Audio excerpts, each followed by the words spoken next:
Hello साथीहरु नमस्ते। आज चाहिँ म बिहा घर जान रेडी हुँदैछु गाइस। यता हेर्न सक्नुहुन्छ म रेडी पनि भइसके अनि मेरो छोरा पनि रेडी बनाइसके। कति क्यूट देखिन्छ के मेरो छोरा। अनि हामी सबैजना रेडी भएर बिहा घर निस्किसक्यौं।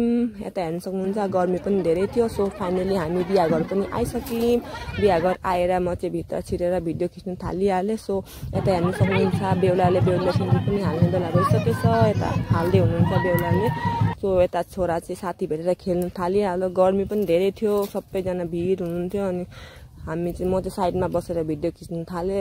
अनि फाइनली गाइस हामी खाने ठाउँमा पनि पुगेर खानासाना खाइसक्यौं। हामी खाना खाएर आउँदा त बेहुलीलाई बिदाई गर्ने बेला पनि भइसकेछ गाइस। यता हेर्न सक्नुहुन्छ बिदाई टिका लाउँदै हुनुहुन्छ बेहुलीको परिवारले। अनि यता हेर्न सक्नुहुन्छ बेहुला बेहुली दुईजनालाई निकालिसक्नुभयो बिदाईको लागि।